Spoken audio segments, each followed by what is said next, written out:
AchieveMeant Educational Solutions is it started off as a tutoring company because, I taught math, and unfortunately math is like that one subject that everybody seems to have trouble with. But it turned into a bit more. And what I mean by that is I noticed that as I taught accelerated, that's what they call honors math, I would have students who had aspirations of going to college, but those aspirations were limited to the state of Georgia. I can't say that students in Georgia are the only ones with that same type of limitation or boundary, established on what their college pursuits are, because I remember growing up in South Florida, we took college tours and we always stayed in state. I mean, there was a few times we would go up the East Coast, and that's about as much exposure we received. But when I taught, the students would say, I want to go to UGA and Georgia Tech. Now they're great schools, don't get me wrong about that. But I think that our students have so much more potential that they can broaden their horizons. A lot of times they might suggest that, I want to stay in state so that I can qualify for the Hope Scholarship or Zell Miller, and that's fine. But what if you have a GPA and the test scores that allow you to compete with some of the best and brightest around the country? Hope and Zell Miller don't cover full tuition and room and board. And I think it's best told in a question that one of my students asked, a guy by the name of Casey.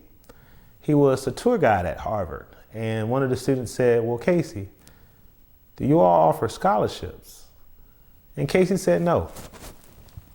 Now, me being who I am, I did not say anything about Casey's response until we got back on the bus.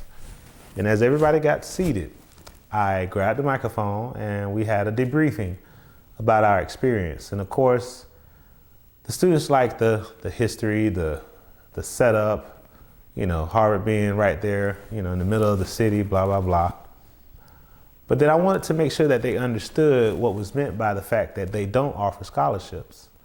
Harvard and other schools, mostly private schools, with the huge endowments, they ensure that cost is never a prohibiting factor for college attendance. And what I mean by that is, as long as you can get in, if you can't afford it, there are going to be measures in place that ensure affordability is never an issue. Let's say you fall within the parameters of middle class to lower class. And I'm not saying, you're a doctor's child and your parents are making a few $100,000 a year, but I think it's about $120,000 for a two-parent household, and I think about $65,000 for a single parent. You can look at Harvard's website and all the other schools, they set the parameters. But as long as you can get in, paying for school isn't an issue. So it's not a matter of, I need to stay in state just because I can afford it. You can go all across the country. And with AchieveMeant, I've been doing that. For the past 5 years, we traveled to about 73 different schools. Now, I might be off one or two. At some point, I am going to list the schools out so that when I speak about our travels, I'm accurate. But we have traveled to the West Coast, the Northeast twice, the Southeast, and the Midwest.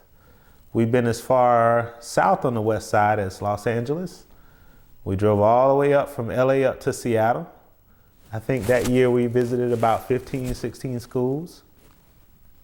We've been up to the Northeast as far north as Boston, where we got a chance to visit MIT and Harvard. And we've been down to Tallahassee, where I got to go to my alma mater for graduate school at Florida A&M. We also went to FSU. And we did the Midwest tour. That took us through Oklahoma, down to Texas, and back to Atlanta. So 2019 will be the one year over the past 5 years that I will actually have to miss a trip. I changed school districts, and where I'm currently at, we don't have the weeks off like I have had in Henry County. But I have told the students at my new school over in Clayton that I do anticipate having a tour in 2020, but it will be in the summer. So anybody can pretty much go now. I aim to have it around that second week in June.